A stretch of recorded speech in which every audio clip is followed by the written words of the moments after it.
분 계실 텐데 일단 안내하면서 시작을 하도록 하겠습니다. 예, 네네, 지금 시작합니다. 네네.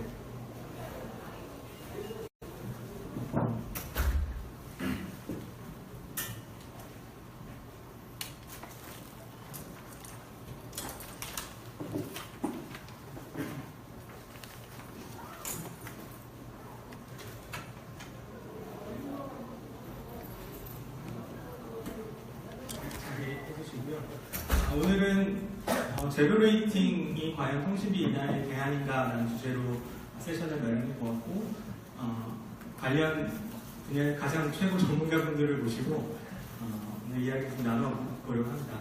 세션 진행에 앞서서 제가 인터넷상에 오늘 발표한 자료들을 올려놨는데 여기 위에 보시면 이 홈페이지를 지금 이쪽에 글자 보이시나요? opengovLab.kr이라는 웹사이트에다 오늘 제가 발제할 내용들 PDF 파일들을 올려놨는데요. 가셔서 프로젝트의 넷 뉴트럴리티라는 치고 들어가시면 온라인 스마트폰에서도 접속 가능하시고 이 제로 레이팅하고 국내 제로 레이팅 사회 분석 이 두 자료를 확인하시면서 제가 여기서 보여드릴 텐데 직접 보실 분들은 스마트폰이나 컴퓨터로 접속을 하셔서 같이 보시면 될 것 같습니다. 오늘 순서는 제가 한 대략 10분에서 15분 정도 간단하게 제로 레이팅에 대한 현황이나 기본 개념이나 해외 사례들 위주로 간단히 설명을 드리고 그리고 각 패널분들과 함께 그리고 청중분들과 함께 제로 레이팅 정책을 어떻게 가져가야 될지에 대해서 좀 논의하는 자리로 마련해 보고자 합니다. 잘 보이시나요? 네, 일단 이 홈페이지 가셔서 이 제일 위에 있는 제로 레이팅 이걸 누르시면 PDF 파일 같이 보실 수 있을 겁니다. 혹시 지난주 혹은 지지난주에 제로 레이팅 관련 국회 토론회나 저를 예전에 보신 적이 있으신 분 계신가요? 지금 3주에 걸쳐서 지금 저희 제로 레이팅 얘기를 계속 하고 있는데 전하고 이금노 박사님을 국회에서 보신 적이 있으신가요? 다 처음이신가요? 오늘 이 주제로 오신 건 처음이신가요? 그러면 이 제로 레이팅 개념에 대해서는 다 어느 정도 알고 계신지 모르겠는데 일단 간단하게 설명을 드리면서 시작하도록 하겠습니다.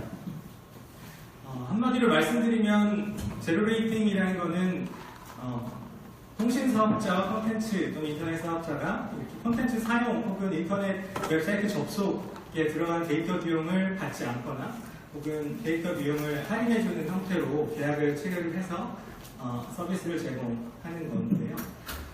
이 보시면 올해 EU에서 제로 레이팅 프랙티스라는 이 보고서가 나온 바 있는데 거기에서 좀 강조된 것이 이게 예전에 이제 망중립성이라는 것은 모든 데이터를 평등하게 대우해야 된다라서 물리적 차별 주로 개념의 문제가 됐었다고 한다면 최근에 이제 이슈가 되고 있는 제로 레이팅 같은 경우에는 경제적 차별이라는 점에서 약간 맥락이 좀 다릅니다. 그러니까 어떤 데이터를 모두 동등하게 물리적으로 속도라든지 패킷의 이동성 이런 것들을 동등하게 대우해야 된다는 개념에서 최근에는 그런 특정 데이터를 이용할 때 발생하는 비용들을 받지 않거나 할인해주는 형태로 콘텐츠 사업자와 망사업자가 계약을 체결해서 제로 레이팅이라는 이름으로 서비스를 제공하고 있는데 혹시 들어보셨겠지만 데이터 스폰서링이라고도 표현이 되긴 하는데요.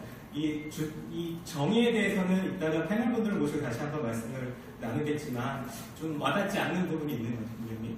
제로 레이팅이라는 표현이 과연 적당한지 혹은 우리나라 말로 다르게 표현할 수 있는 방법이 있는지도 좀 고민해보면 좋을 것 같고요. 아까 말씀드렸던 EU 보고서에 따르면 제로 레이팅은 여러 가지로 분류를 할 수 있겠습니다. 첫 번째로는 번들드 프리라는 게 있고 두 번째로는 번들드 서브스크립션, 애드온 이렇게 세 가지로 보고서에서 분류를 하는데요. 글자는 잘 보이시나요? 네, 그래서 번들드 프리는 그 데이터 요금에 특정 사이트, 웹사이트나 특정 컨텐츠를 이용할 때 들어가는 비용들이 포함이 되어 있는 건데 여기에는 컨텐츠를 이용을 할 때 구독비가 따로 발생하지 않는 그런 앱이나 웹사이트를 의미를 하고요. 번들드 서브스크립션이라는 부분은 거기에 구독비가 들어가는데 쿠키라든지 어떤 넷플릭스 같은 그러니까 구독비가 정기적으로 발생하는 그런 서비스를 이용을 할 때 데이터와 같이 묶어서 별도의 비용이 발생하지 않고 데이터와 특정 구독이 필요한 콘텐츠를 같이 쓸 수 있는 게 번들 서브스크립션을 분류를 하고 있고, 그리고 애드온이라는 거는 특정 비용을 더 내면, 예를 들면 우리나라 같은 경우에 진입팩이라는 게 있는데요. 진입팩은 한 달에 한 10,000원 정도 내면 추가 비용을 지불을 하면 거기에 필요한 데이터 스트리밍을 할 때 들어가는 비용을 따로 받지 않습니다. 그래서 추가 비용을 지불하는 세 가지 분류를 나눌 수 있고, 그리고 운영 주체에 따라서 그 컨텐츠나 웹사이트 같은 경우를 두 가지로 나눌 수 있는데, 한 가지는 통신사나 자회사가 직접 운영하는 오퍼레이터 오운드라고 지금 표현이 되어 있는데요. 통신사 자사 또는 계열사가 직접 콘텐츠 사업이나 웹사이트를 운영할 때 그 웹사이트나 콘텐츠를 대상으로 데이터를 할인해 주거나 데이터 비용을 받지 않는 경우를 크게 나눌 수 있겠고, 나머지는 비계열사 대상, 서드파티라고 표현이 되어 있는데 그 두 가지로 나눠져 있습니다. 그래서 뭐 많이 들어보셨겠지만 우리나라 국내 사례 같은 경우에는 11번가가 좀 대표적인데, SKT 11번가 같은 경우에는 SKT 이용자는 11번가를 방문을 할 때 데이터 비용이 별도로 발생하지 않고요. 포켓몬고 같은 경우도 좀 많이 들어보셨을 것 같아요. 최근에 그런 언론에서 많이 보도가 된 바 있어서 포켓몬고를 특정 지역에서 이용했을 때 데이터 요금을 받지 않거나 포켓몬고에만 쓸 수 있는 데이터 그런 패키지를 제공한다거나 그런 식으로 요금제를 제공하고 있는데요. 국내 사례들은 SKT 같은 경우 말씀드린 11번과 포켓몬고, KT 같은 경우는 방금 설명드린 진입팩 음악 스트리밍 서비스인데요. 진입팩이 서비스가 있고, LG 플러스 같은 경우에는 비디오 포털이라는 서비스를 제공하면서 동영상 데이터를 표현이 좀 잘못되어 있는데 추가 비용을 내면 거의 무제한으로 이용할 수 있는 그런 서비스를 제공하고 있습니다. 네덜란드, 미국 같은 경우에도 우리나라 유사하게 스트리밍 서비스와 동영상 데이터 위주로 진행이 되고 있는데요.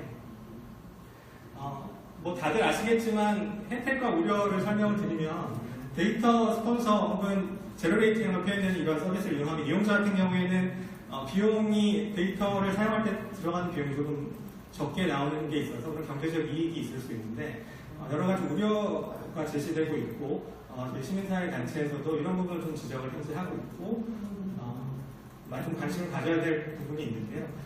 이렇게 데이터 요금을 받지 않거나 특정 서비스를 이용할 때 할인해 주는 경우에는 통신사가 가진 시장 지배력을 가지고 다른 사업에 전이시킬 수 있다는 점에서 경쟁 상황을 악화시킬 수 있다. 혹은 자금 여력이 되는 데이터 스폰서링을 할 수 있는 특정 좀 대규모 회사들만 이런 서비스를 제공할 수 있다는 점에서 혹시 경쟁 상황을 악화시킬 수 있지 않을지 그런 문제점이 좀 발생하고 있고, 좀 특이하게도 이거는 스탠포드 대학에서 연구 결과인데, 주로 상업적 표현에 제로 레이팅이 제공되기 때문에 데이터가 주로 상업적 표현에 우선시 될 수 있다. 그래서 표현의 자유, 정치적 표현이라든지 상업적 표현이 아닌 그런 데이터 이용은 좀 차별 대우를 받아서 표현의 자유를 제한한다라는 특이한 주장도 있습니다. 그래서 해외 사례들을 좀 그러면 현재 어떻게 규제가 되고 있는지를 간단히 설명을 드리면, 해외와 국내를 좀 나눠서 정리를 했는데요. EU 같은 경우에 EU나 미국이나 우리나라 마찬가지로 제로 레이팅 자체를 사전적으로 금지하거나 그런 사전 규제들은 현재까지는 존재하지 않고 대부분 케이스 바이 케이스 어프로치라고 해서 특정 개별 사례별로 어떤 경쟁 상황을 악화시킬 수 있을지 혹은 규제를 해야 될지에 대해서는 각 규제 당국이 좀 살펴보겠다라는 입장이고요. EU 같은 경우에는 여기 왼쪽에 보시는 2016년도에 가이드라인에서 몇 가지 이제 제공돼서는 안 되는 그런 예외를 제외하고서는 케이스 바이 케이스로 접근을 하겠다. 이 부분은 조금 이따가 다시 패널분과 좀 자세하게 설명을 드리겠습니다. 네덜란드 같은 경우에는 특이하게 제로 레이팅을 전면 금지한 사례가 있는데요.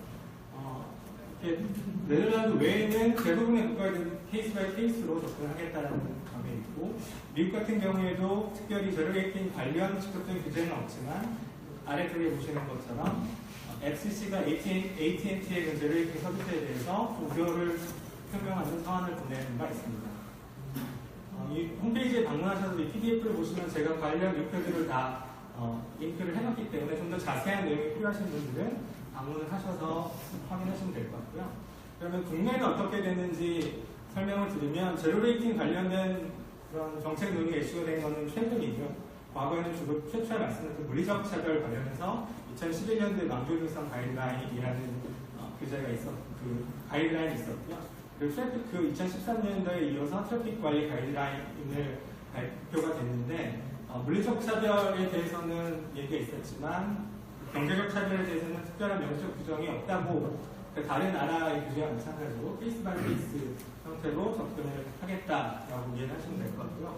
좀 재미있는 사례이긴 한데 우리나라에서 규제된 사례가 하나 있긴 있습니다. 행정당국이 이거는 명확하게 제로 레이팅 이슈로 규제를 한 건 아닌데요. KT가 다음 카카오팩 요금제를 제공했었는데 그러니까 특정 데이터를 과거 다음 카카오가 제공했던 서비스에만 이용할 수 있는 데이터 패키지를 제공했었는데 망동일정 가이드라인 위반으로 행정지도를 내린 바가 있습니다. 그래서 국내 사례는 이 정도로 말씀을 드리면 될 것 같고요. 그래서 제가 간단하게 망동일성과 제로 레이팅 관련된 기본적인 개념이나 해외 사례들을 한 페이지 정도로 정리를 했고 그리고 이 부분은 좀 이따 패널 분들 모시고 조금 더 얘기를 나눠볼 부분이긴 한데요. 그래서 관련 규제가 그럼 전혀 없느냐라고 했을 때 현재 제로 레이팅 서비스에 적용될 만한 규제를 크게 나눠보면 전기통신사업법과 공정거래법 두 가지로 나눌 수 있는데요. 이건 최근에 개정된 최근에 이제 방통위가 고시를 한 바가 있는데 이게 제로 레이팅 서비스가 이용자 이익을 해치는 전기통신 서비스 제공 행위에 해당한다면 금지되는 행위로 규제가 될 수 있을 것 같습니다. 제가 줄쳐놓은 부분에 보시면 그러니까 이용자를 부당하게 차별하는 행위, 제로 레이팅 서비스가 그 어떤 장점에도 불구하고 이용자들을 부당하게 차별하는 행위, 불합리하게 어떤 차별적인 조건이나 제한을 부당하게 부과하는 걸로 만약에 파악된다면 그건 전기통신사업법 위반으로 볼 수 있을 텐데 이 부분에 대해서는 좀 신중하게 판단을 해볼 필요가 있을 것 같고요. 그리고 공정거래법이 주로 적용될 수 있는 부분은 불공정 거래 행위 부분입니다. 그래서 보통 망사업자들이 계열사들을 많이 가지고 있고 지금 현재 제공되는 제로레이팅 서비스들이 주로 망사업자의 계열사들과 계약이 체결되고 있기 때문에 그러니까 그 계열사 간 불공정 거래 행위를 규제하는 공정거래법 규정이 있어서 이 크게 이제 세 가지로 나눠지는데 공정거래법 위반 소지가 있을지에 대한 검토가 필요하고 만약에 제로레이팅 서비스가 특정 제로레이팅 서비스가 공정거래법 위반에 해당할 수 있다면 또 규제가 돼야 되는 대상이 될 수 있습니다. 크게 우리나라 현재 규제가 없다고 하긴 하지만 적용해 볼 수 있는 규제는 크게 두 가지고 저희가 좀 우려스러운 부분은 공정거래법 위반 소지가 있지 않은지에 대해서는 조금 더 검토를 해봐야 된다라는 입장에 있고요. 그래서 이 부분은 간단히 제가 좀 설명을 드리고 이후에 패널분들과 함께 좀 각 사례들을 좀 분석을 해볼 생각인데요. 지금 아까 말씀드렸던 분류를 통해서 분류를 해보면 계열사가 대부분 지금 이쪽에 보시는 것처럼 계열사의 콘텐츠를 이용할 때 데이터를 받지 않거나 할인해주는 형태의 서비스가 많았습니다. 그래서 SKT 11번가나 지니팩, LG 플러스 비드포털 모두 계열사들이 제공하는 콘텐츠로 웹사이트 접속에 관련된 계약 내용이고요. 포켓몬고 요금제만 좀 특이하게 전혀 SKT와 전혀 계열 관계가 없는 라이언TV라는 외국 회사와 계약이 체결되어 있는데요. 그래서 주로 계열사들에 대한 제로레이팅이 현재 그 사례가 많이 발생하고 있다라고 이해를 하시면 될 것 같고요.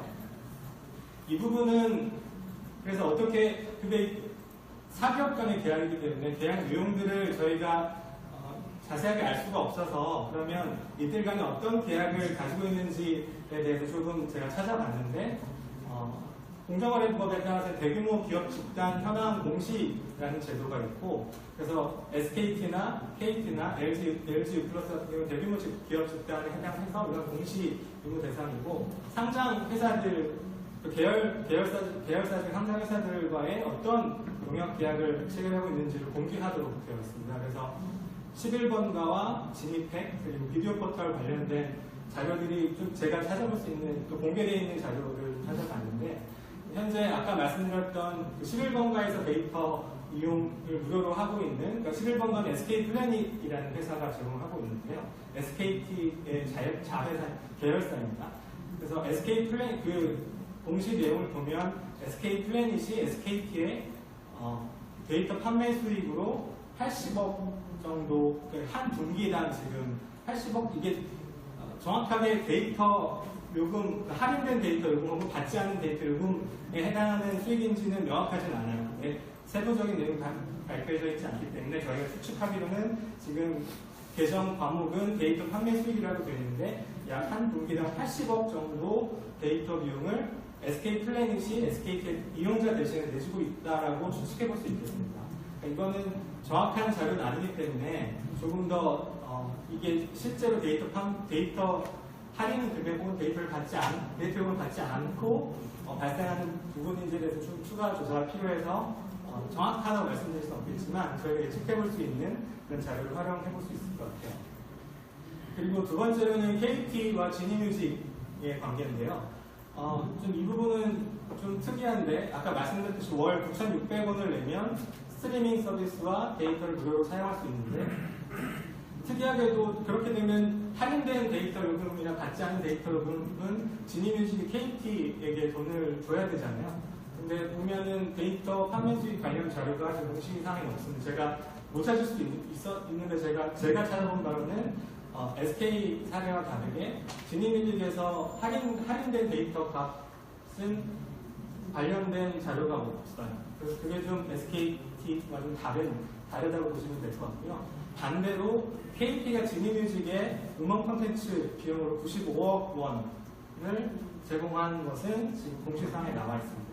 그러니까 KT가 지니뮤직에 돈을 줬다고 하는 것은 지니뮤직의 원래 서브스크립션 개념으로 한 달에 얼마씩 내야 되잖아요. 그 금액을 할인하거나 그런 금액을 KT가 지니뮤직한테 주는 그 현금으로 주는 형태로 95억 원 정도가 발생한 바가 있는데 이 부분은 SKT가 좀 다른 부분이라서 조금 KT 사례는 좀 유심히 봐야 될 필요가 있을 것 같아요. 이 부분은 조금 더 취재나 그런 부분이 필요한 상황인 것 같습니다. 마지막으로 LG 플러스가 제공한 비디오 포털은 미디어로그라는 계열사가 제공을 하고 있는데요.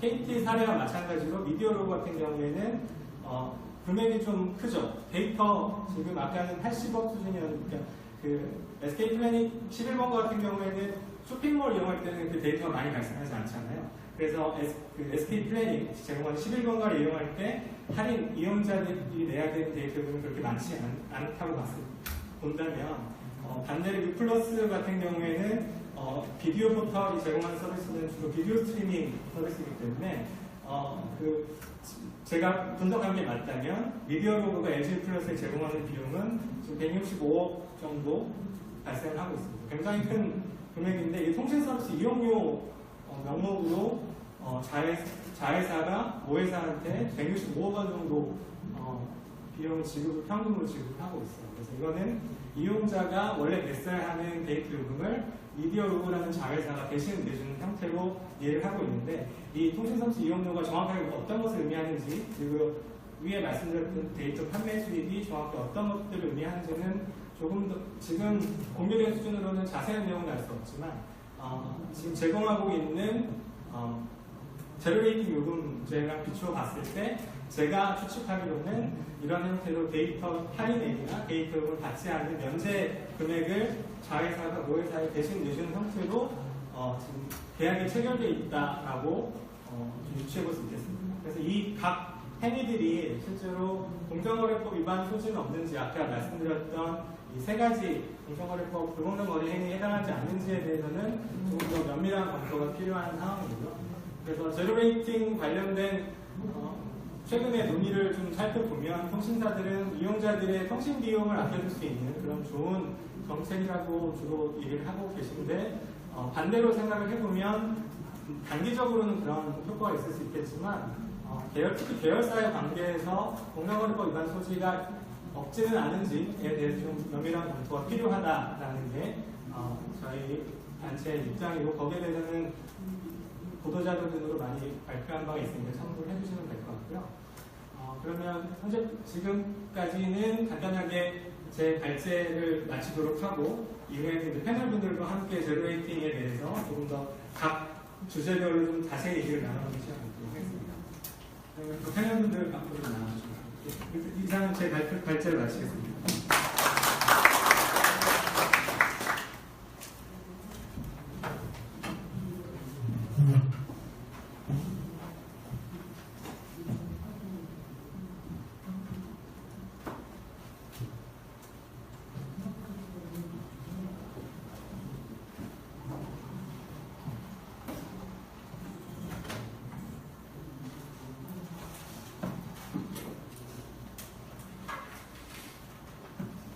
따로 사회자가 없어서 제가 계속 사회를 보면서 토론을 진행하도록 하겠습니다.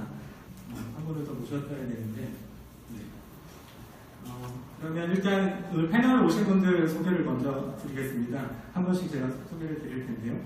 먼저 호서대학교에서 유민호 교수님 자리해주셨습니다. 그리고 한국소비자원에서 이금노 연구원님 참석해주셨습니다. 마지막으로 네이버에서 이상일 부장님. 그래서 그냥 한 분씩 일단은 간단하게 지금 제로레이팅에 관련해서 그냥 뭐 제가 설명한 거 좀 자세한 내용들은 좀 이따 전체 토론 시간에 나누고 한 분씩 현재 본인이 이해하고 계신 제로레이팅에 대해서 간단하게 한 1, 2분 정도 의견을 말씀해 주시고 본격적인 토론으로 들어가도록 하겠습니다. 앞에 마이크 보내주시죠. 네. 안녕하십니까. 저는 유민호라고 합니다. 박 변호사님이 뭐 자세히 너무 다 설명해 주셔가지고 뭐라고 토론을 해야 될지 잘 모르겠습니다. 근데 본격적인 얘기를 하기 전에 저는 그런 이제 근본적인 질문을 한번 던져보고 싶은데요. 현시사들이 제로레이팅을 왜 할까요? 그러니까 아까 이제 변호사님이 말씀해주신 제로레이팅 사례들을 보면 여러 가지 이제 사례들이 있지만 크게 보면 자기 이제 자사 서비스 혹은 자회사의 서비스들을 무료로 제공해주는 종류의 서비스가 있었고 또 다른 하나는 이제 컨텐츠 사업자들하고 사전에 협의를 해서 이제 패키지 형태로 제공하는 형태가 있고 또 다른 하나는 뭐 저기 설명은 안 돼 있지만 블로그에 여기 보면 인터넷 advertising이라든지 이런 페이스북이나 이런 컨텐츠 사업자가 자기의 그 서비스를 프로모션하기 위해서 주도를 하면서 도시사 협조를 구하는 뭐 이런 정도가 있다고 보면 크게 보면 이게 다시 그러면 제가 서비스의 종류를 설명을 드리고 나서 다시 한번 여쭤보면 통신사들이 왜 저렇게 할까요? 근본적인 이유는 뭘까요? 제가 이해하는 기로는 그러니까 이게 이용자들에게 데이터 요금을 혜택을 주기 위해서 하는 거는 아닐 거고요. 그렇죠? 그 근본적인 이유는 도대체 뭘까? 이 제로레이팅이라는 것의 목적은 제일 첫 번째 사실 목적은 그 기존의 통신 중심의 비즈니스 모델이 한계에 부딪히고 그렇죠? 그 컨텐츠나 미디어 영역으로 사업 영역을 확대해야 되는데 그러면 기존의 컨텐츠와 서비스 영역에 다양한 경쟁자들이 있는데 그 경쟁자들과 어떻게 하면 그 경쟁을 이기고 서비스를 확대시킬 수 있을까 고민하다가 보니까 우리가 망을 가지고 있으니까 우리가 가진 망을 활용해서 뭔가 추가적인 인센티브를 주면 사람들이 우리 서비스를 뭐 기존의 네이버나 카카오나 다른 컨텐츠 사업자들보다 더 많이 이용하지 않을까? 라는 사실 그 근본적인 이유가 깔려 있는 거거든요. 또 다른 이유를 생각해 보면 그러면 통신사들 입장에서 왜 다른 컨텐츠 사업자들과 협상을 해서 자기 서비스에 태워서 서비스 해줄까? 보면 기존의 서브스크립션 말고 추가적인 어쨌건 지금 보면 뭐 자회사들한테 돈을 받는 형태고 이게 컨텐츠 사업자들과 협력을 하다 보면 분명히 컨텐츠 사업자들이 대신 데이터 수익을 내주는 형태가 되니까 통신사 입장에서는 기존의 수익 말고 추가적인 플러스 알파, 추가적인 수익이 나오는 구조거든요. 그러면 사실은 이 제로레이팅이라는 게 되게 복잡한 문제이긴 하지만 통신사 입장에서 보면 이거는 통신사의 미래가 달린 어떻게 보면 기존의 통신이라는 목걸이 외에 새로운 목걸이를 찾기 위한 핵심 키가 되는 서비스인 거고, 근데 그렇게 보면 이게 정말 예사롭게 봐서는 또 안 될 문제이기도 합니다. 왜냐하면 결국은 기존의 통신이라는 통신사업자가 기존의 통신망에서 가지고 있는 지배력을 컨텐츠 영역에 전이시켜서 컨텐츠 영역의 경쟁 양상을 완전히 흔들어버리는 상황이 될 수도 있다는 거죠. 근데 이게 적절하게 이용자들의 데이터 요금에 대한 뭐 혜택을 준다는 걸로 포장에 대해서 자꾸 얘기가 되고 있는데, 사실 통신사 입장에서 이걸 왜 할 건, 왜 이런 서비스를 제공하는지를 생각해 보면 이게 어떤 시장에 영향을 미치게 될 건지도 사실 명확하지 않냐는 생각이 듭니다. 저는 일단 요 정도 말씀드리겠습니다. 박수 쳐주셔서 좀 통신사업자들이 제로레이팅을 왜 관심을 가지고 제공하는지에 근본적인 이유에 대해서 조금 더 생각해보자는 취지로 간단히 말씀해 주셨고요. 다음은 이제 소비자 후생과 소비자 보호를 좀 연구하고 계신 이금도 연구위원님께서 그러면 소비자 입장에서 좀 바라보는 포인트 간단하게 먼저 전체 통일을 하기 전에 지적해 주시면 좋겠습니다. 네, 안녕하십니까. 소비자원에 근무하고 있는 이금도입니다. 우리 박근혜 선생님께서 기본적인 개념들에 대해서 잘 정리해 주셨기 때문에 제가 그걸 다시 한번 볼 필요는 없을 것 같습니다. 사실은 제가 보는 관점에서는 이제 우리 교수께서 이제 통신사업자의 어떤 이익 모델, 사업 모델의 확장성을 고려할 때 굉장히 중요한 어떤 먹거리라는 관점에서 접근하고 있다는 말씀하셨고 거기도 동의하는 부분이 있습니다.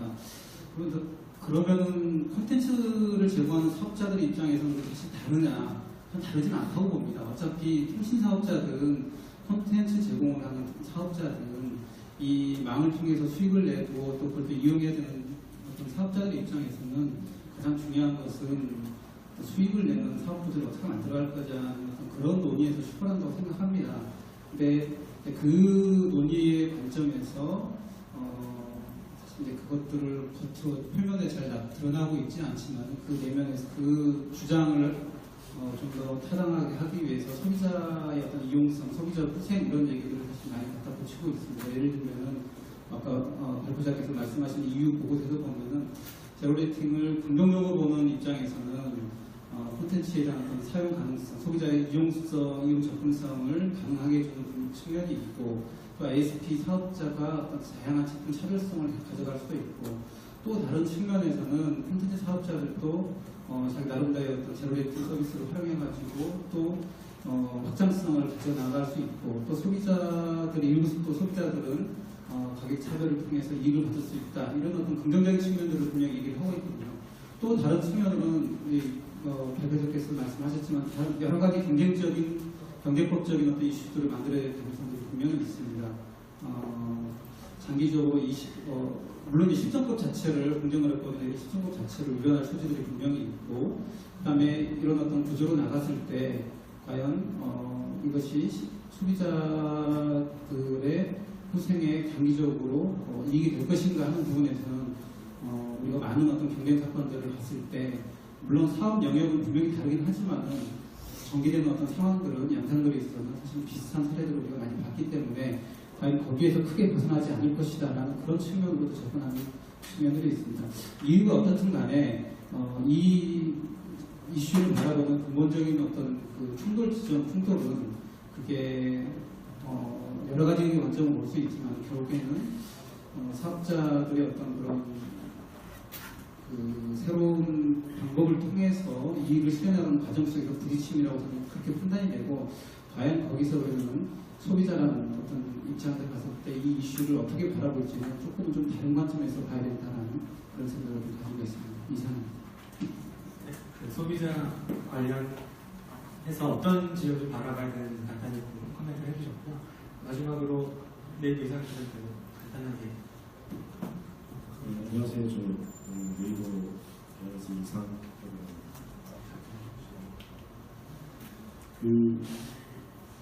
몇 년 동안 여기 계시는 박찬일 회장님이나 윤민호 교수님이나 위원께서 왕유사 관련해서 상당히 오랫동안 진행해 오셨습니다. 그래서 그런 어떤 분야에서 우리들의 특별한 강의를 주셨고 그걸 바탕으로 이제 최근에 20일까지 저희를 관련해서 우리들이 좀 더 확산돼서 진행하고 있는 것 같습니다.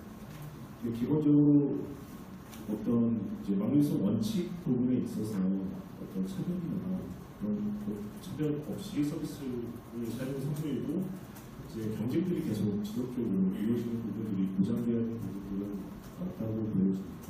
그런 부분에 있어서 제일 보여지는 특정 사업자나 아니면은 좀 소수의 자본력이 되는 국내 기업이나 아니면 해외 사업자들이 유리한 하나의 틀로서 작용하면서 어떤 왜곡된 시장 구조를 만들어내지 않을까라는 우려가 계속되고 있는 부분이고요. 국내에서 인터넷뿐만 아니라 인터넷 개념 자체가 개방성, 오픈성 등을 따진다면 많은 CP들이 자유롭게 서비스를 할 수 있고 그런 틀들이 계속 유지되는 게 가장 중요한 부분인 것 같습니다. 지금 논의되고 있는 제로웨이팅 관련된 서비스들의 경우에도 기본적으로는 어떤 통신사하고의 특수한 관계 아니면 자회사, 계열사 이런 형태로만 진행되고 있는 부분이어서 아직까지 이 부분이 지금은 어떻게 될지 명확한 결론이 나온 건 아니지만 그 정리 과정이 어떤 국내 인터넷 시장, 국내 사업 그 시장에 어떤 여러 가지 사업자들에게 이제 피해를 줄 수도 있고 아니면 부작용을 나올 수 있기 때문에 좀 더 면밀한 논의가 이루어질 필요가 있을 것 같습니다. 기본적으로는 저도 이쪽 분야의 전문가는 아니지만 어떤 논의들이 피상적으로 이루어져 있고 어떤 객관적인 데이터나 그리고 정부에서도 이제 사후적으로 규제나 검토를 하겠다는 입장인데 시장 자체라는 것은 한 번 이제 정해지게 되면 그 이후에는 그렇게 수 없는 상황이 되고 여러 가지 시장이 발생할 수 있다고 생각합니다. 그런 점에서 간략하게 말씀드리겠습니다. 이거 화면 다시 켜주실 수 있으신가요? 보면서 이제 논의를 좀 구체적으로 진행할까 하는데요. 우선 지금 간단하게 그 패널분들 의견을 청해 들었고 오늘 좀 주로 해보고 싶은 부분은 지금 현재 아직 정부가 기초조사나 이런 것들 조사가 하고 있지 않은 그런 현재 우리나라에서 제공되고 있는 사례들이 어떤지에 대해서 조금 더 자세하게 좀 한번 생각을 해보면 좋을 것 같아요. 이건 패널분들 지금 아직 연구가 진행되거나 그런 단계는 아닌데 아까 제가 소개해드렸던 각 그 요금제에 대해서 좀 깊이 있게 생각을 해보고 제로레이팅의 패널분들 의견뿐만 아니라 자유롭게 청중분들께서도 의견 있으시면 좀 말씀해 주시면 좋을 것 같아요. 그러면 요금제 부분은 다시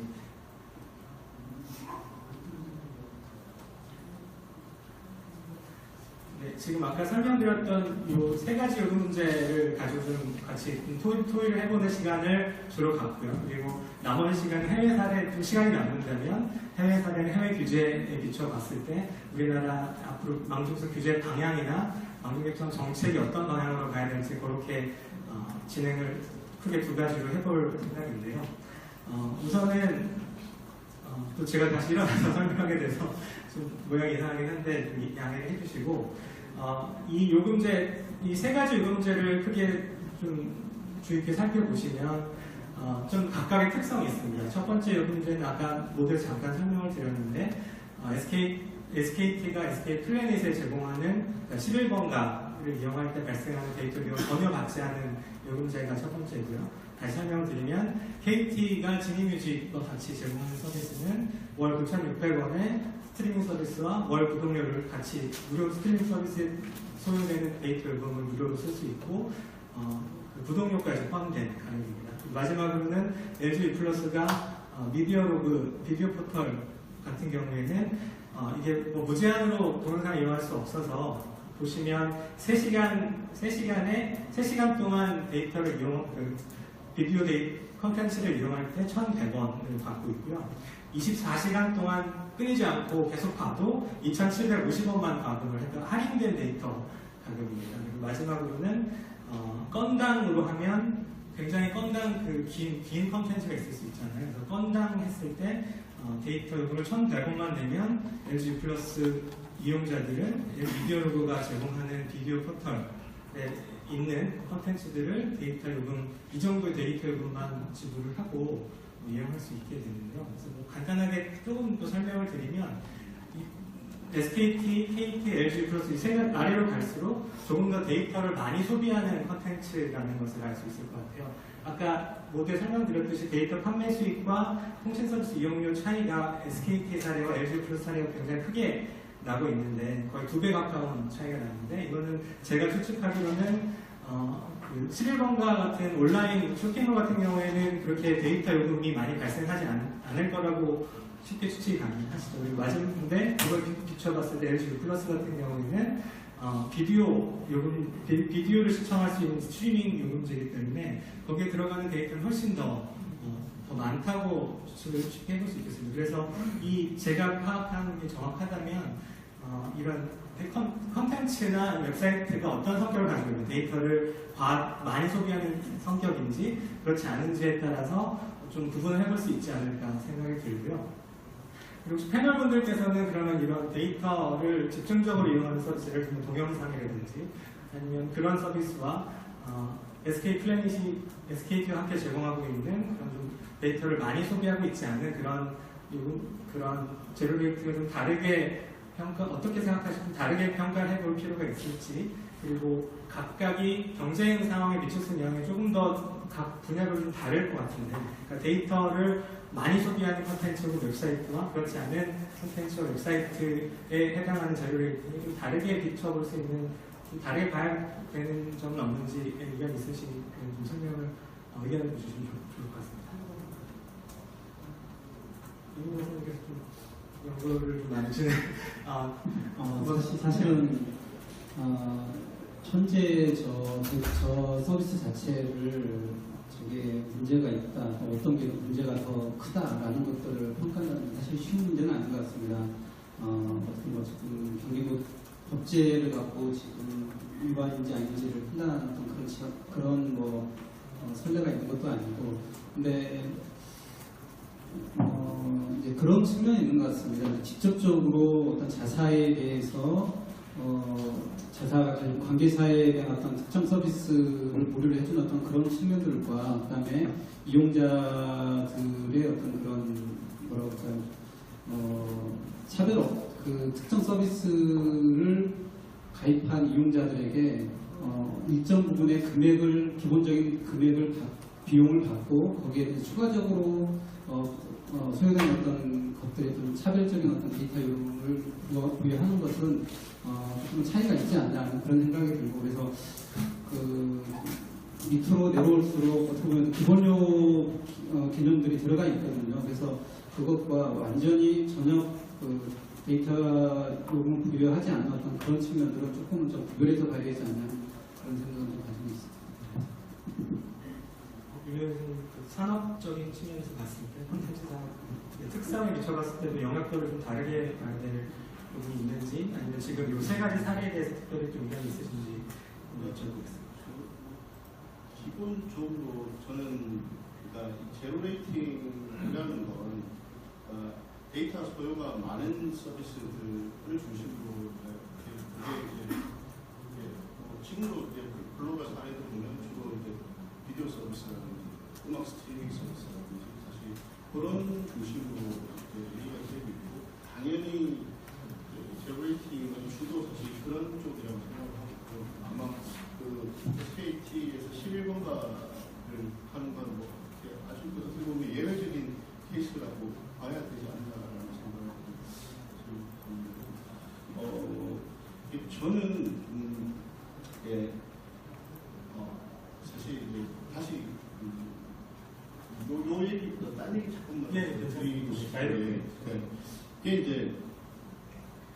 이제 통신사가 아까 이근호 박사님도 말씀하셨죠. 결국은 이게 그러니까 사업자도 통신사도 사업자고 컨텐츠나 서비스 사업자도 사업자고, 이거 어쨌든 기업이라는 건 뭐 이익을 추구하는 집단이고 서로 이익을 추구하는 데서 부딪히는 그래서 이게 흡사 기업 간의 이해관계의 문제가 봐야 된다라고 얘기하시는 부분에 대해서 저는 조금 다르게 생각을 합니다.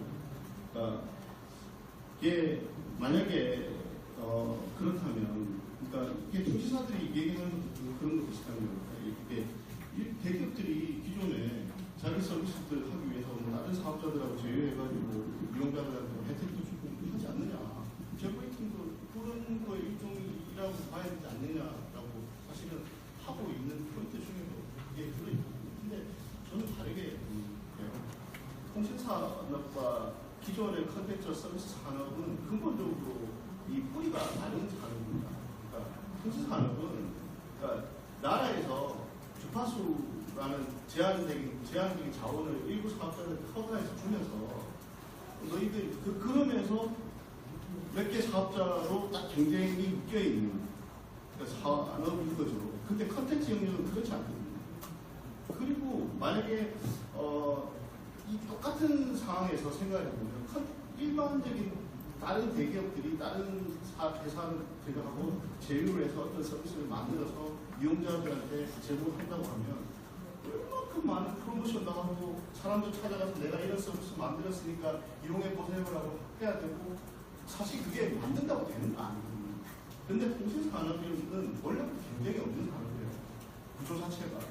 그런 산업에서 그 자기가 가진 어떻게 보면 독점력, 망에 대한 독점력과 지배력을 다른 영역으로 이렇게 자연스럽게 너무나 쉽게 조리를 시켜버릴 수 있는 구조적인 특징을 가지고 있기 때문에 사실 이게 통신사들이 하는 것이 저는 문제가 크다고 생각을 합니다. 그래서 이게 제로 레이팅의 구분을 굳이 하자면 저는 사실 이걸 통신사가 주도를 하느냐 아니면 컨텐츠 사업자가 주도를 하느냐로 또 보는 게 사실은 제로 레이팅을 구분하는, 제공해주는 건 결국 컨텐츠 사업자가 일부를 부담하는 형태가 되겠지만, 굳이 우리가 이걸 좀 근본적인 기준에서 잣대를 이렇게 나눠서 봐야 된다면 이부 중심으로 제공되는 이 제로 레이팅이냐가 사실은 이걸 구분하는 중요한 잣대가 될 수 있다고 생각하고요.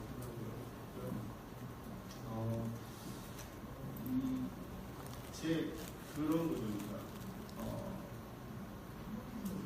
이게 결국은 근본적인 질문으로 다시 넘어가면 규제적인 입장에서 봤을 때 제로 레이팅을 허용할 것이냐 말 것이냐는 저는 그렇게 생각합니다.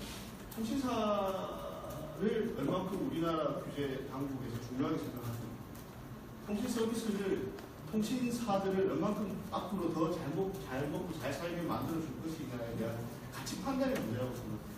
그러니까 우리나라의 ICT 생태계를 통신사 주도로 가져갈 거냐라고 생각하면 통신사가 기존의 망 투자 인센티브나 이런 여러 가지 투자 문제들에 대해서 조금 더 숨 쉴 수 있는 부분을 줘야 되니까, 그러면 이제 다른 수단을 열어주는 형태로 해서 제로레이팅을 허용해 주는 방향으로 갈 거고, 아니 그게 아니면 망은 그냥 기본적인 인프라고 그걸 이용하는 쪽에서 서비스를 활성화해야 된다고 생각하면 저는 그렇게 가상은 시장 경쟁이 유지가 될 수 없다고 생각하고 있고, 거기다가 만약에 하나를 더 짚어보자고 그러면 통신사가 힘드냐, 통신사가 진짜로 망 투자를 더 해야 되는 인센티브 이런 걸 망 투자를 더 해야 되는데 돈이 엄청나게 많이 드냐, 그거는 사실 좀 별개의 문제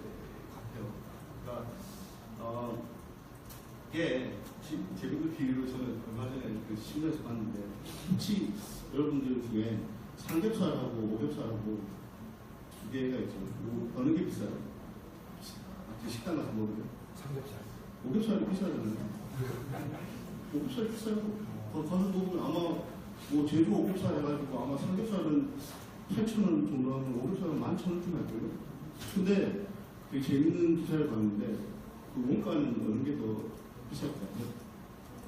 삼겹살이 훨씬 비싸요. 왜냐하면 오겹살은 지방 쪽이니까 실제로는 그걸 이제 가공하는 과정에서 필요 없는 부분이 다 날라가서 이게 삼겹살이 훨씬 비싼데도 불구하고, 그러니까 오겹살이 오히려 더 싼데도 불구하고 더 비싼 가격이 팔리는 거죠. 근데 다시 기억을 한번 되짚어서 예전에 우리나라의 3G에서 LTE로 넘어갈 때 통신사들이 했던 광고 카피라이트가 생각이 나요. 그런 비유를 들더라고요. 우리가 새마을 열차를 타다가 KTX가 새마을에서 KTX로 넘어가면서 되게 속도도 빨라지고 더 좋은 서비스를 이용하면서 우리가 더 비싼 돈을 주고 기차 타고 다니듯이 통신 서비스도 마찬가지다.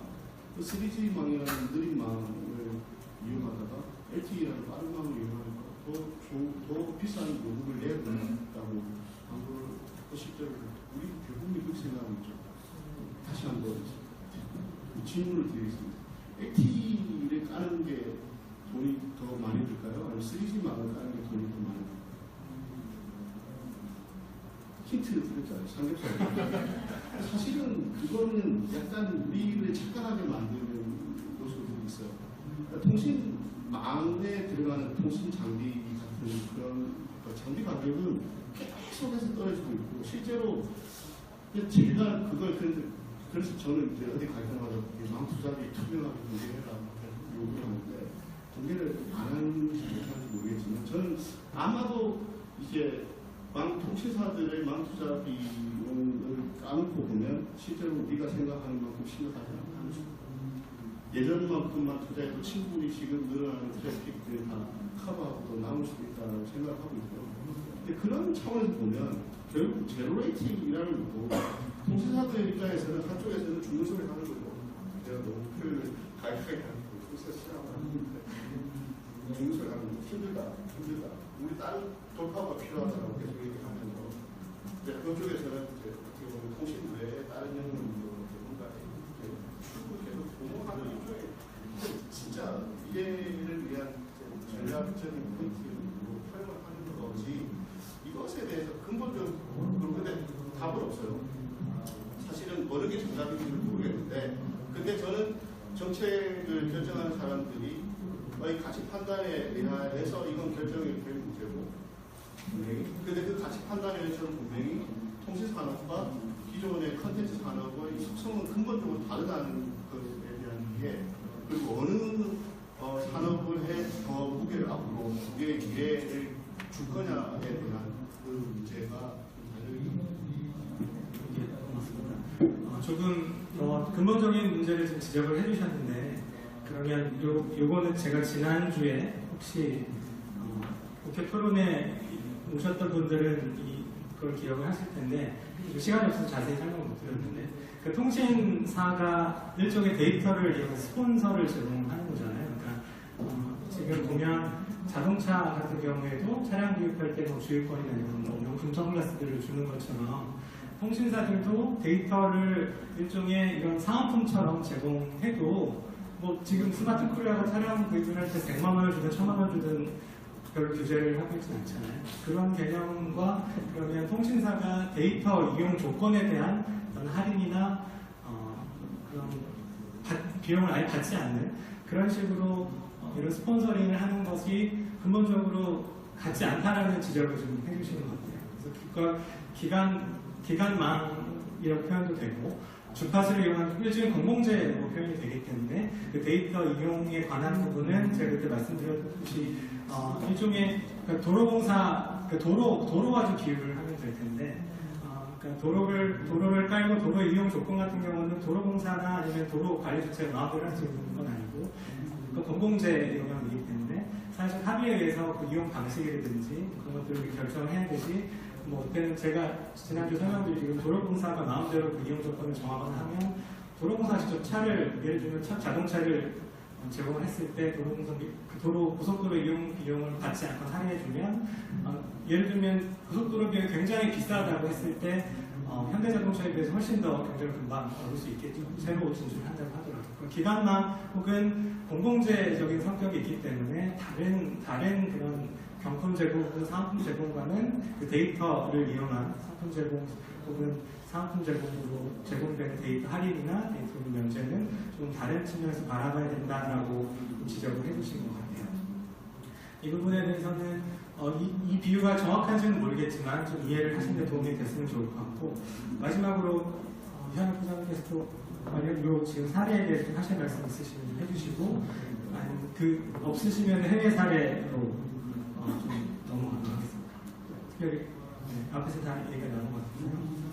아까 요 부분은 지금 이민호 박사님께서 말씀하셨던 그 제가 처음에 소개를 해드렸던 EU 보고서, 올해 초에 나온 EU 보고서인데, 유럽에서도 제로 레이팅에 대해서 최근에 좀 이슈가 되고 있어서 요 그림을 보신 분도 있고 아마 처음 보신 분도 계실 텐데요. 그래서 이거는 EU 지역에서 제공되는 제로 레이팅을 분야별로 다 분석을 해서 지금 분석을 해놓은 그림 잘 보이시나요? 왼쪽에 보시면 그러니까 제로 레이팅, 그러니까 통신사와 콘텐츠 사업자 혹은 인터넷 사업자와 계약을 체결해서 어떤 제로 레이팅 서비스가 제공되고 있는지를 분석을 했는데, 소셜미디어 같은 경우에는 페이스북이 좀 많이, 페이스북을 이용을 할 때 데이터 요금을 할인해주거나 받지 않는 요금제가 굉장히 많은 페이스북 계열이죠. 인스타그램도 있고 그런 제로 레이팅 요금제가 다소 존재하는 걸로 확인이 됐고요. 오디오 스트리밍은 아까 말씀드린 그 지니팩 같은 그 오디오 스트리밍 같은 경우에도 여러분 잘 아시겠지만 스포티파이 쪽에 보시면 스포티파이도 있고 타이달이라는 그 제이지가 하는 회사인가요? 그 타이달도 지금 제공하고 있는 걸로 보이고, 근데 비디오 스트리밍 같은 경우는 좀 특이할 점이 보시면 나머지는 다 통신사와 아무 관계없는 회사들인데, 비디오 스트리밍 같은 경우에는 아까 설명드렸듯이 자사가 제공하는 혹은 계열사가 제공하는 비디오 서비스에 베러레이팅 요금제가 적용되는 게 이 정도로 이게 이제 그 비율을 보여주고 있는 부분인데요. 그러니까 데이터를 많이 사용하고 있는 요금제 그 서비스를 이용할 때 제로레이팅을 제공하는 것은 통신사 입장이나 혹은 반대 통신사 입장에서는 그런 데이터 폭증이 일어날 수 있는 그런 위험이 있는 반면에 또 콘텐츠 사업자 입장에서는 데이터 요금을 다 대신 내주면 굉장히 많은 비용이 소모될 거죠. 그래서 이런 형태로 제로레이팅이 제공되는 제3자와 제공되는 그 제로레이팅 요금제의 경우는 많지 않았고, 대부분 그 통신사가 직접 운영을 하거나 통신사와 계열 관계가 있는 그 오퍼레이터 오운드에 해당하는 그런 요금제, 제로레이팅 요금제가 비디오 스트리밍 영역에서는 좀 주로 많다라는 점이고요. 텍스트 같은 경우에는 카카오톡에 비유를 하면 되겠죠. 이 부분은 그렇게 데이터를 많이 사용하지 않는 부분이고, 왓츠앱도 페이스북 계열로 알고 있습니다. 그리고 이거 엠보이브라고 또 아시죠? 그 보이스톡 이용할 때 데이터를 별도로 이용을 받지 않거나 할인해주는 그런 요금제도 존재를 하고 있고, 조금 주목해볼 지점이 또 하나 있는데요. 이 클라우드 서비스 이용을 할 때 제로레이팅 요금제를 제공하는 게 있는데요. 100% 오퍼레이터 오운드입니다. 그러니까 통신사가 직접 제공하는, 우리나라에서도 SKT나 각 통신사들이 클라우드 서비스를 제공하고 있는 걸로 알고 있어요. 근데 이거는 그 동영상 스트리밍보다 훨씬 더 큰 데이터가 소모될 수 있는 방안이죠. 그래서 100% 통신사 또는 계열사에 대해서 제로레이팅 요금제가 제공이 되고 있는 걸로 EU 보고서는 지금 판단을 하고 있고, 뱅킹 같은 경우에는 좀 이렇게 뱅킹에 데이터가 많이 소모되지는 않겠죠. 근데 뱅킹도 100% 뱅킹을 오퍼레이터 오운드가 있는지는 잘 모르겠는데요. 하여튼 뱅킹도 그렇게 분석이 됐고, 저는 클라우드 서비스는 조금 동영상보다 더 파괴적일 수 있지 않나. 왜냐하면 굉장히 많은 그런 데이터들이 오고 업로드를 할 때 많은 데이터가 소모가 되는데, 그거를 데이터 비용 없이 쓸 수 있다고 한다면 사실 클라우드 서비스 안정성이라든지 그런 것들을 제외하면 굉장한 그런 경쟁력을 가질 수 있는 거잖아요. 그래서 클라우드 서비스도 현재 우리나라에서는 그런 요금제가 있는지 제가 확인 못했는데, 아마 만약에 도입된다면 조금 더 데이터를 많이 사용하는 서비스이기 때문에 그런 위험성에서 계열사 밀어주기 형태로 그런 위험성이 더 크지 않을까라는 생각을 유럽 사례를 보면서 좀 해봤고요.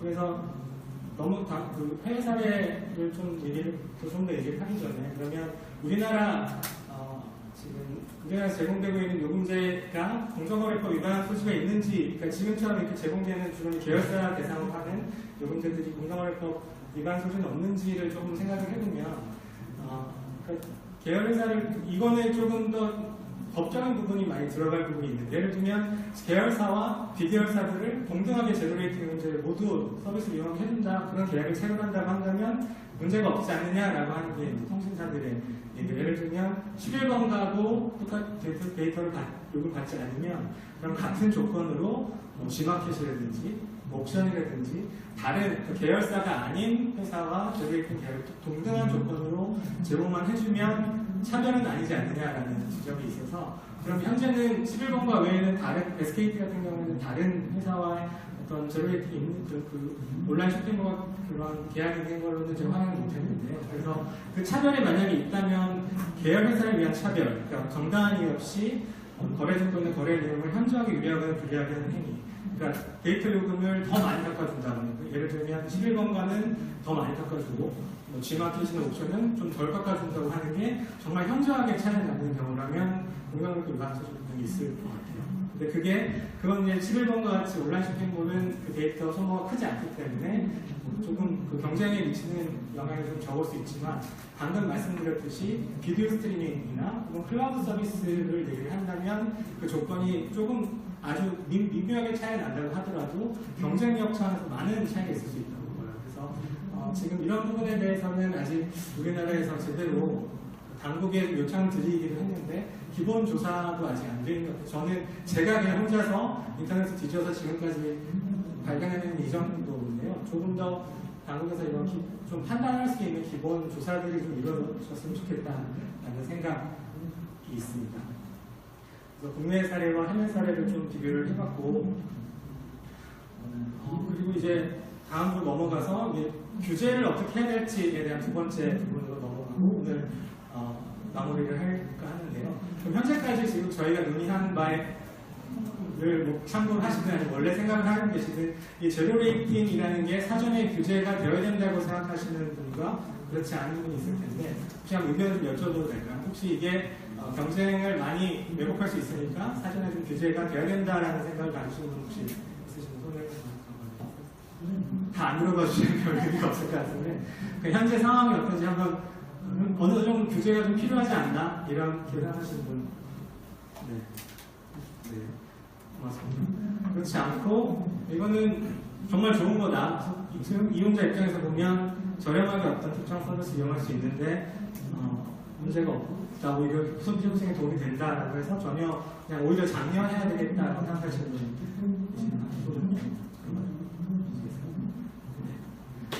그러면 한 분씩 그냥 간단하게 그냥 패널 토론 외에 플로어를 좀 약간 여쭤볼 텐데 지금 한 번씩 좀 여쭤볼게요. 지금 규제될 필요가 없고 좀 장려해야 된다는 입장이신 것 같은데 어떤 이유를 드는지 한번 간단하게 말씀해 주시고 그 내용들을 바탕으로 이제 규제 앞으로 방향에 대해서 마지막으로 토론하고 오늘 마치면 좋을 것 같습니다. 마이크.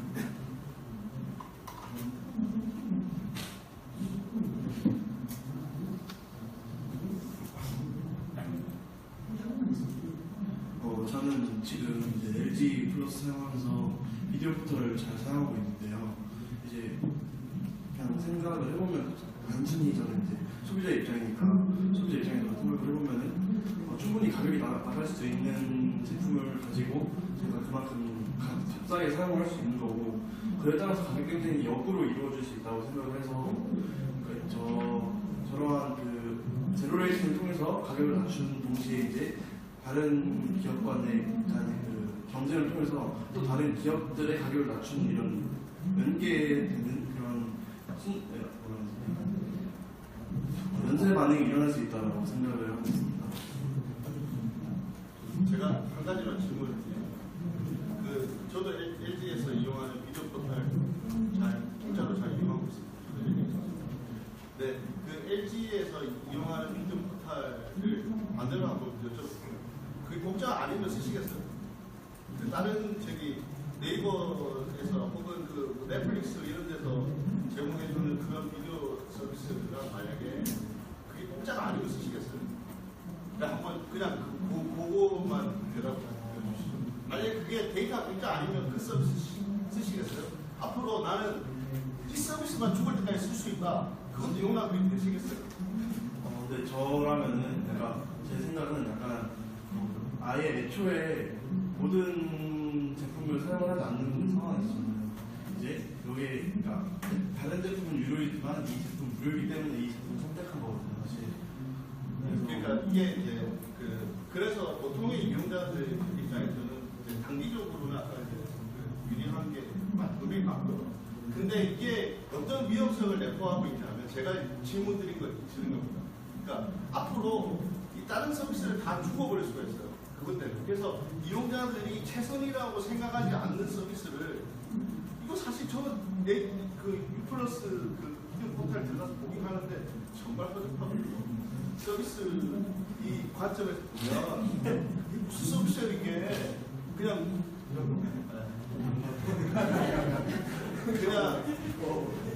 이게 사실 그냥 무료니까 영화 그냥 무료 사실은 그 영화 같은 것들 그 예전 올드한 영화들 그냥 무료로 볼 수 있으니까 저는 이제 기차 타고 왔다 갔다 하면서 심심할 때 들어가서 보는데 제가 이 서비스만 이용할 수 있다라고 생각하면 그거는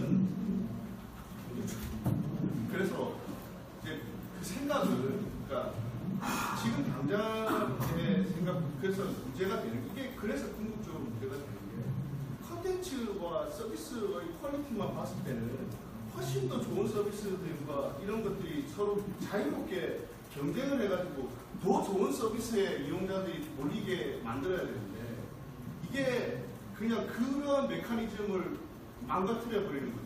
그러니까 조금 아이고 조금 불편한데 푸신데 해도 그냥 짜릴까 라고 쓴 그게 고착화되면 저는 이게 우리나라 컨텐츠 산업 이런 것들이 그냥 순식간에 무너진다고 생각합니다.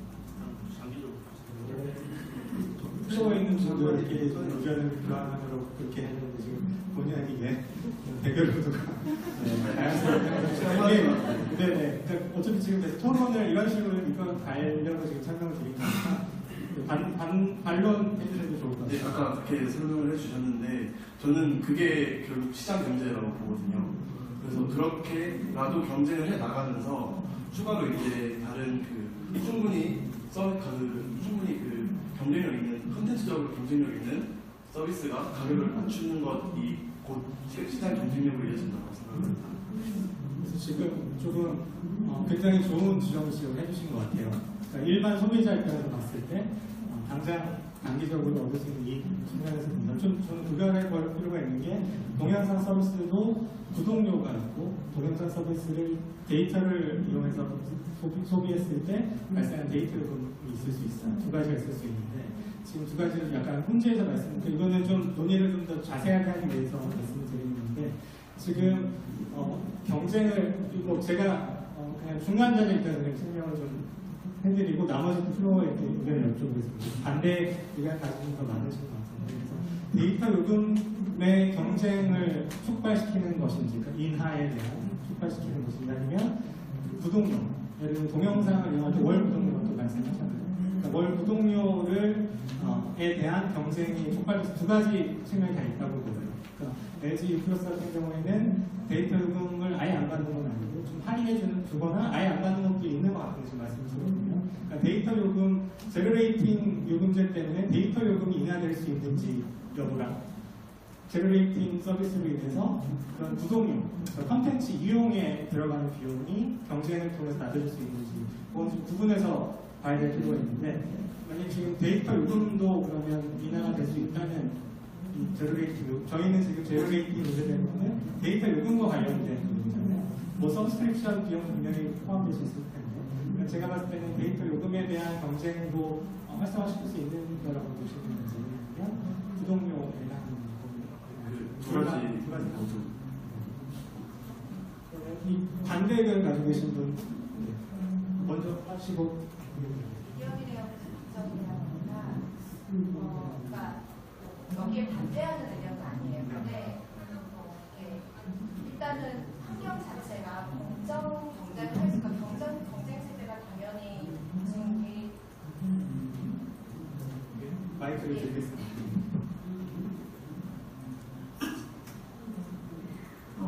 당연히 경쟁 체제 내에서 뭐 경쟁력이 있는 회사는 그런 기업은 살아남고 경쟁력이 없는 사업은 이제 쇠퇴해야 되고 뭐 그런 건 당연히 맞는데요. 그렇게 잘 메커니즘이 돌아가기 위해서는 우선 공정한 환경이 조성이 돼야 되는데 그 공정한 환경을 조성하는 게 어떻게 보면 정책의 역할이고 그런 걸 위해서 우리 이렇게 다들 모여서 말씀을 하시는 거라고 생각을 해요. 그러면 근데 이제 통신사 측면에서 봤을 때 통신사도 어쨌든 그 국가에 귀속된 기업은 아니잖아요. 그러니까 물론 한정된 주파수라는 자원으로 사업을 하고는 있지만 그들도 각각 다 이윤을 추구하는 사기업이잖아요. 그러니까 그들 입장에서 봤을 때 자기네들이 최대한 전략적인 마인드를 가지고 어떤 전략을 가지고 조금 더 이윤을 늘리고자 하는 그 행위 자체는 존중이 되어야 되는 건 맞다고 생각하는데 그렇게 봤을 때 그럼 여기서 이제 공정 경쟁의 문제가 이제 나왔을 때 이렇게 계열사 간의 수직 계열화된 그런 관계를 이용해서 조금 더 경쟁력을 높이는 그런 공정 경쟁을 해칠 수 있는 그런 행위가 아니라 그런 통신사들이 아까 말씀하신 것처럼 모든 계약 관계에 대해서 투명하게 공개를 해서 그러니까 그 유민호 교수님도 말씀하셨지만 모든 컨텐츠 사업자들이 주도적으로 너네들이 다들 참여해서 그걸 선택하든 선택하지 않고 각각의 기업의 전략에 맞게 그렇게 그러니까 사업을 시장 내에서 그렇게 공정하게 경쟁이 이루어져야 되는 환경이 돼야 되는 건 맞다고 생각합니다. 네. 좋은 질문이에요. 의견?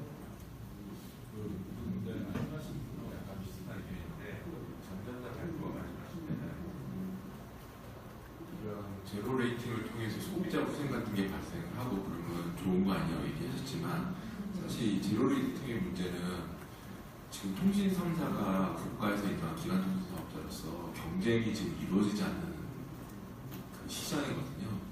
이제 그 시장이 어떤 자기네들의 이제 어떤 고유 사업을 가지고 콘텐츠 자기네 계열사의 콘텐츠에 대해서 그 비용을 쓰지 않게 해준다라고 하면 당장에는 시장에서 큰 역학 소비자 후생이 발생한다고 생각하지만 장기적인 관점에 봐서는 이게 그러니까 예를 들어서 공정위 같은 데에서는 현 상황을 규제를 하지만은 미래의 어떤 시장 구조적인 것도 생각을 하지 않습니까?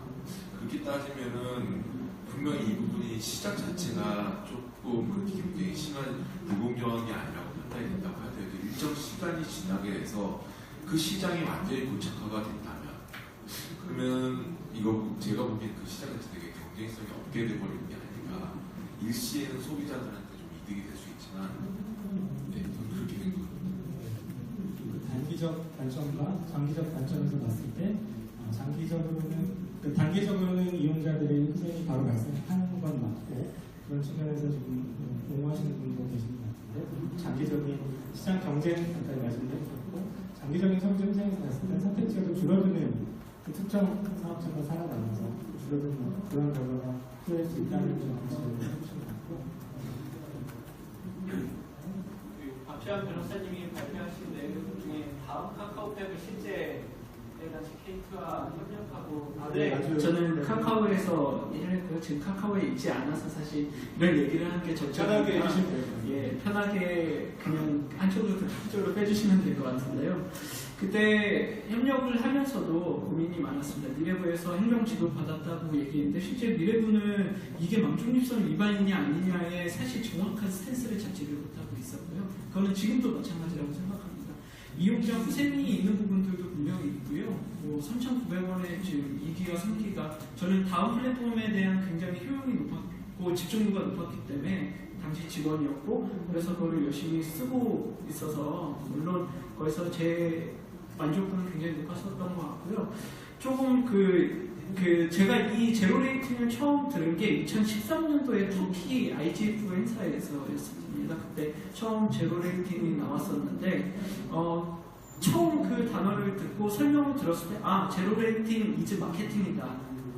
이 생각이 들었었거든요. 근데 거기에서 그때 당시 나왔었던 T모바일이나 아니면 오토라는 이제 유럽의 이제 거대 통신사들이 얘기했던 것들이 우리나라와는 좀 상황이 다른 부분들이 있는데 인프라가 없는 파키스탄, 아프리카 이런 데서는 사실 인터넷이 새로운 정보를 획득하고 교육을 개선하며 이 개발도상 국가로 어떻게 구성할 수 있는 어떤 인프라를 전혀 어디에서 제공해 줄 수 없는 이런 상황 내에서는 굉장히 훌륭한 어떤 기재로서 지금 제로 레이팅이 소개됐었던 것 같습니다. 물론 저는 그런 규제적인 환경, 그리고 규제 환경에서의 좀 경쟁이 촉진될 수 있는 방식들을 가져가는 게 더욱 중요하다고 생각을 하는데, 그런 면에서는 또 다른 지점에서의 고민들이 생기는 것 같아요. 정말 그 정보를 어떻게 확산하고 이 인터넷이라는 플랫폼들을 전 지구적으로 가장 좀 고양에서 이 정보와의 소통들을 잘 만들어낼 거냐 하는 부분에서는, 그래서 그런 부분에서는 또 어떻게 생각을 하고 대응을 할 수 있을까 생각이 들어서 말씀을 드립니다. 네. 제3자들 입장에서 회사에 대한 어려운 말씀해주셔서 감사드립니다. 좀 더 논의를 이어가기 전에 혹시 소비자 얘기가 좀 많이 나왔는데 민원부터도 좀 하실 말씀이 있을 것 같아서 이사부장께서 언제든지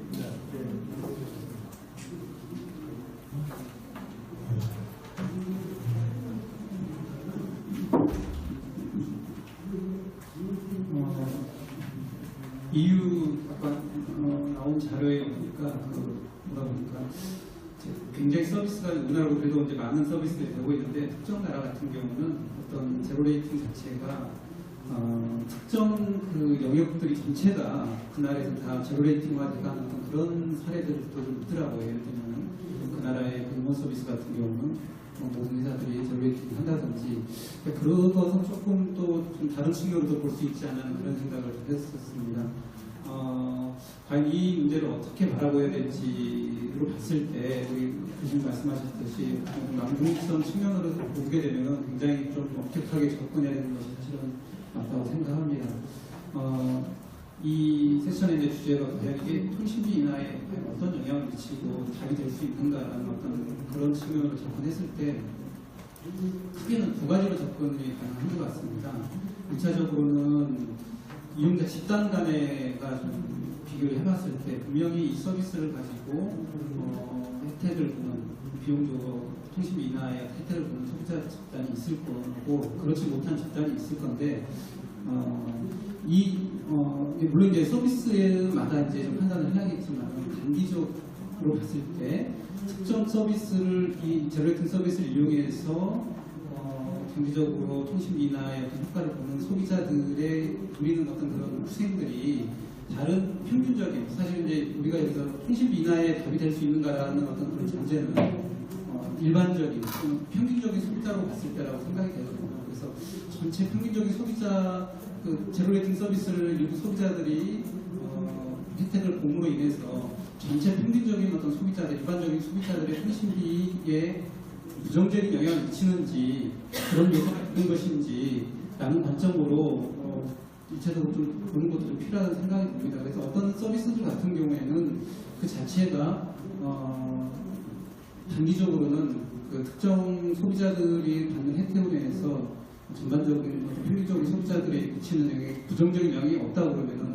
뭐 그 자체를 무조건 규제해야 되는가 하는 것들을 좀 고려를 해야 될 부분이 있는 것 같고, 두 번째는 많은 말씀들이 나왔지만, 장기적으로 이 인터넷을 둘러싼 이 생태계를 어떤 영향을 미칠 것인가라는 부분들이 문제인 것 같습니다. 근데 사실 그거는 참 예측하기 어려운 부분인 것 같습니다.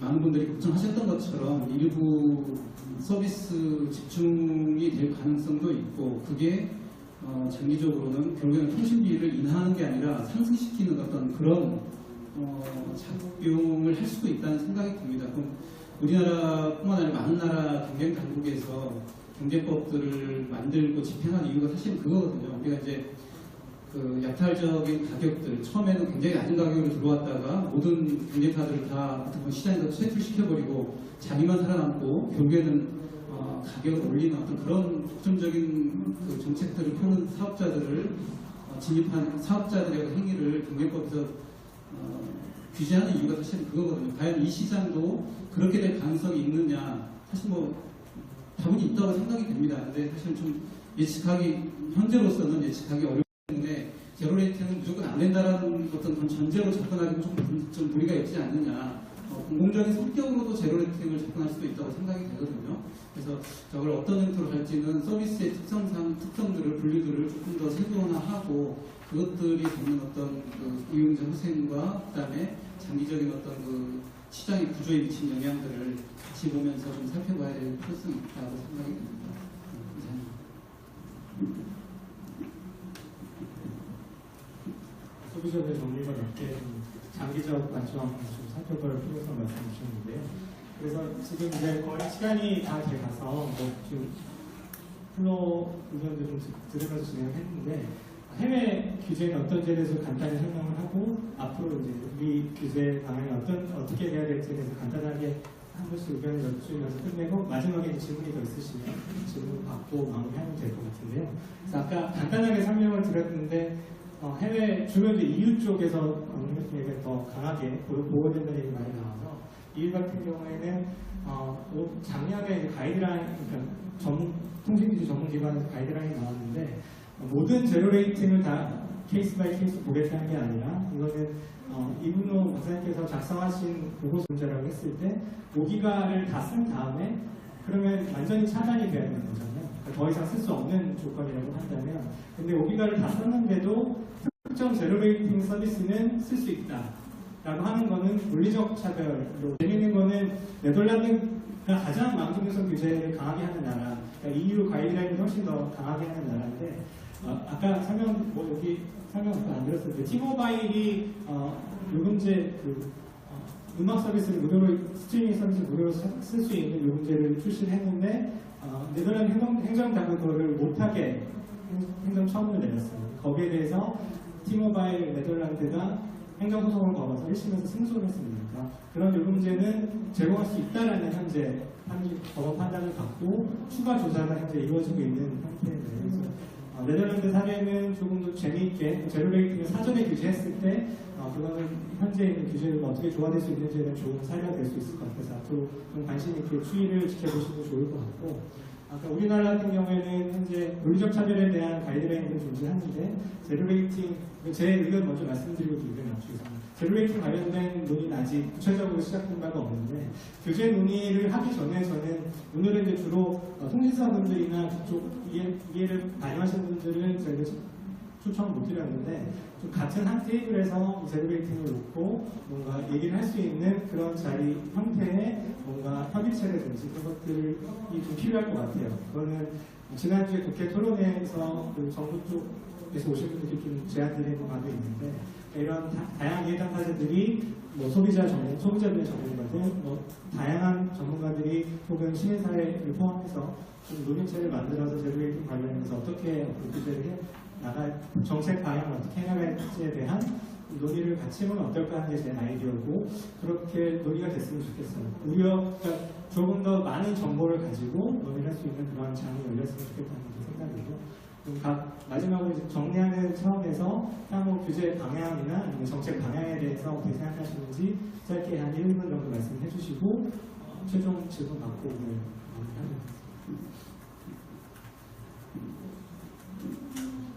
저는 사실 드릴 말씀을 다 드려서 간단하게 한 가지만 더 말씀을 드리고 싶은데요. 여기 네이버 계신 분도 있고 아까 카카오에 계시다고 지금 계신 분도 저는 기존의 그런 대형 사업자 이미 어느 정도 규모가 있는 사업자들 입장에서 보면 그러니까 한마디로 얘기하면 와이나 돈도 있고 내 이용자들에게 서비스 혜택을 주면서 어떻게 보면 이제 자기의 현재의 위치를 유지시킬 수 있는 거예요. 근데 제 주변에 많은 분들이 이제 스타트업을 계획하시고 뭐 이렇게 실제로 사업하시는 분들도 계세요. 특히 요즘에는 이제 비디오나 동영상 관련 스타트업들이 되게 많은데 그런 분들의 고충을 들어보면 나는 돈도 없는데 처음에 이제 비즈니스 시작하면 얼마나 이렇게 돈 1, 2천만 원이 정말 큰 돈이겠어요. 근데 아까 보셨듯이 저런 식으로 이용자들에게 데이터 비용을 서포트 해주는 경우는 수십억이 들어가고 그게 결국은 뭐 그 대기업 입장에서 마케팅 비용으로 털어버리는 문제가 없는 그런 것이 있겠지만 이게 뭐 새로 시작을 하는 기업 혹은 소규모 사업자들 입장에서는 이게 게임을 해볼 수조차 없는 환경이 돼버리는 그런 게 과연 얼마큼 바람직할 거냐. 이게 지금 뭐 이렇게 인터넷 서비스와 플랫폼 서비스가 대형 사업자 중심으로 고착화되어 있는 것처럼 보이지만 저는 여전히 이 시장이 건강한 건 알게 모르게 이렇게 만들어졌다가 사라지면서 그 수많은 도전자들이 이미 지금 시장에도 존재하고 있고 그게 또 어느 순간 대박이 터져서 네이버를 대체하고 카카오를 대체하고 할 가능성들이 언제 지금 이제 내포되어 있는 시장이라서 여전히 그 시장은 경쟁적이라고 보는데 근데 이게 동영상 서비스나 이런 데이터가 많이 되는 서비스일수록 그런 가능성이 아예 차단되어 버리면 과연 이 시장에서의 건강성이 계속 앞으로 지속될 수 있을 거냐는 되게 중요한 문제고 정책을 결정하는 분들께서 그런 부분에 대해서 고려를 해주셨으면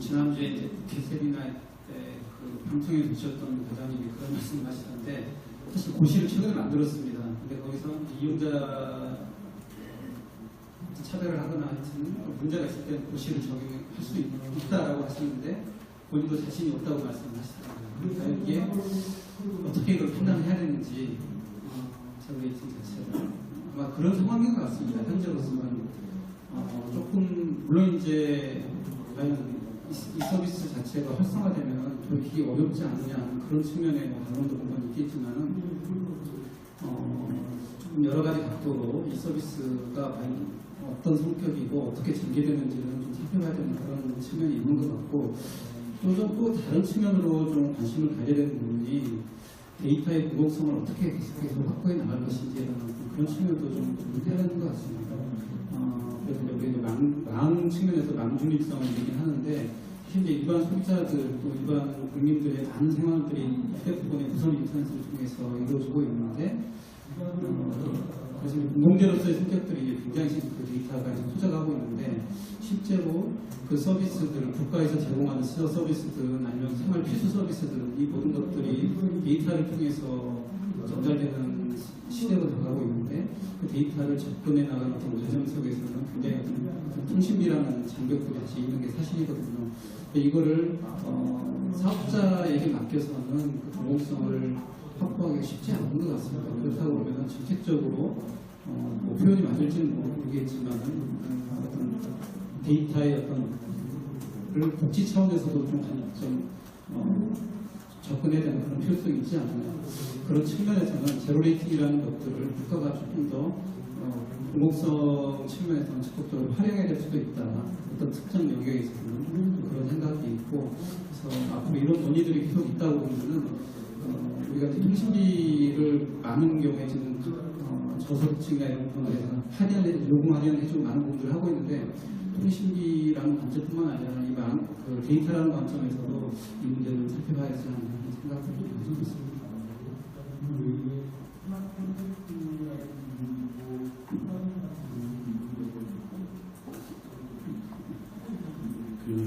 아까 말씀하신 대로 이제 제로레이팅 자체가 통신비 인하에 갔냐라는 말씀은 저는 아직까지는 아니라고 보여지고요.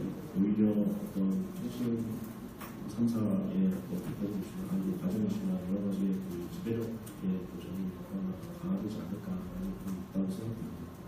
이 외에도 지금 국내 포인트만 둬서 지금 계속 얘기를 하고 있는데 어쩌면 그 통신사의 제로레이팅 이슈를 떠나서 완유성 이슈 자체를 뭐 넘어서는 부분은 제 해외 사업자들하고 엽착 이슈가 가장 큰 부분인 것 같습니다. 지금 아까도 동영상 시장, 동영상 트래픽의 성장과 이런 어떤 기준이 계속 높아지고 있다고 말씀하셨다시피 이미 구글이 국내 시장에서 사용 시간 비율은 13%로 1위를 차지하고 있고 거의 독보적인 지위에 가고 있습니다.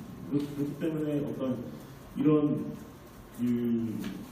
구글이 또 국내에서 통신사업가 만약에 이런 제로레이팅 같은 서비스, 예를 들어 무사 서비스를 갖게 됐을 경우에는 이것을 더 국내 시장 자체가 더 종속될 수밖에 없는 구조가 될 수 있는 부분이 있어서 이런 부분도 다음적으로 검토할 필요가 있는 거고, 각 정부 부처나 이쪽에서는 백스랑 구글세 관련한 어떤 작업도 진행도 하지만 이것 자체 진행 자체가 좀 더디고 오래 걸릴 수밖에 없는 것들이어서 어떤 시장적인 어떤 변화에 따라가지 못하는 부분들이 있습니다. 그래서 이런 것들도 다 포함해서 면밀히 검토가 진행돼서 진행을 시켜야지 않을까라는 부분도 계속 고려할 필요가 있다고 생각합니다.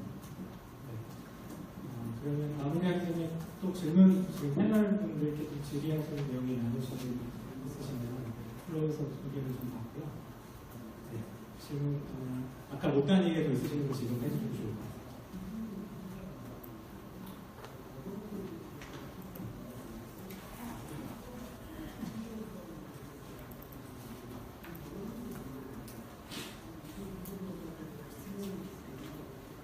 안녕하세요. 지디넷 코리아 김윤희 기자라고 하는데요. 제가 앞부분을 좀 놓쳐서 이게 적절한 질문일지는 약간 모르겠는데, 네덜란드 사례도 봐도 지금 사전 규제를 이제 가하려고 했을 때 행정소송에서 일단 정부가 이제 패소를 한 다음에 지금 추가 조사 진행 중에 있잖아요.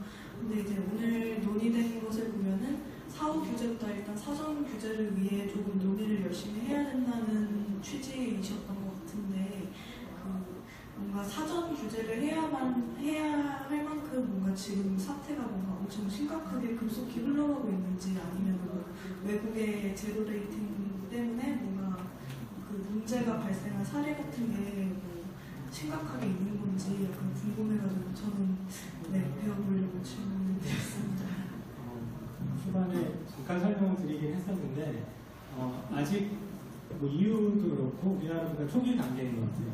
그 사전 규제를 강하게 해서 아예 금지를 시켜야 된다까지 논의가 나오는 것 같고, 네덜란드는 좀 특이하게 망국기성을 조금 더 강하게 규제를 하는 나라였기 때문에 좀 발생한 사례였고, 그리고 티모바일 사례는 나중에 좀 찾아보시면 알겠지만 거기에 특정 어떤 서비스만 대상한 게 아니라 음악 스트리밍 서비스라면 누구든지 다 참여할 수 있는 그 음악 스트리밍 서비스에 그냥 계약만 하고 별도 돈 없이 그 콘텐츠 사업자가 망사업자에도 추가 비용 없이 할 수 있는 그런 형태로 그 시장 경쟁에 미친 영향이 굉장히 좀 낮았던 사례라고 제가 알고 있어요. 좀 더 찾아봐야 될 것 같은데, 그래서 시장 경쟁에 미친 영향이 좀 크지 않은 사례였기 때문에 또 그게 아주 그거 외에는 특별히 사전에 규제를 해서 문제되는 사례가 아니고, 저희 오늘 논의 자체가 제로레이팅 자체를 아예 금지를 시켜놓고 혹은 사전 규제를 어떻게 해야 될지에 대한 논의라기보다는 지금 현재 규제에서 이제 제로레이팅이 문제될 여지가 없는지라고 그런 측면에서 바라보고, 그중에서 공정거래법 같은 경우에는 좀 위반의 소지가 있을 수 있으니 관련된 좀 자세한 조사를 바탕으로 좀 검토를 해보자라는 취지에서 말씀드렸고, 제로레이팅 자체를 아예 처음부터 금지를 시켜야 된다거나 강하게 규제해야 된다라고 그런 취지에서 오늘 패널 토의가 이루어지는 건 아니라고 이해를 받았거든요. 강하게 혹시 저만 제 생각을 좀 말씀드리면, 이게 이제 국제 글로벌 맥락에서 보면, 그러니까 우리나라가 그동안에 이제 망중립성, 이게 결국은 망중립성 모두의 연장선상이라고 보면, 망중립성 관련해서 규제가 이제 각 나라마다 환경이 좀 다르거든요. 유럽이나 뭐 여러 가지 히스토리 다 빼고 현재 상황만 얘기를 하면, 유럽이나 미국은 어쨌든 망중립성이라는 것에 대한 기본 원칙이 법제화되어 있어요. 그러니까 사전 규제화 되어 있는 거죠. 지금 현재 상황. 물론 또 뭐 지금 미국에서 뭐 얘기가 되고 있고 그런 걸 다 차지하고라도.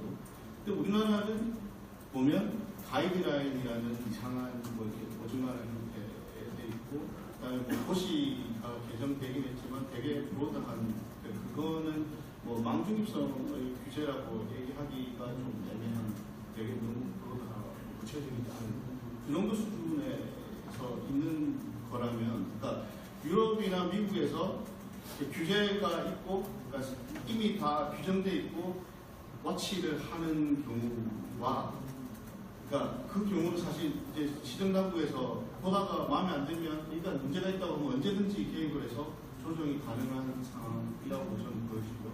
우리나라는 아까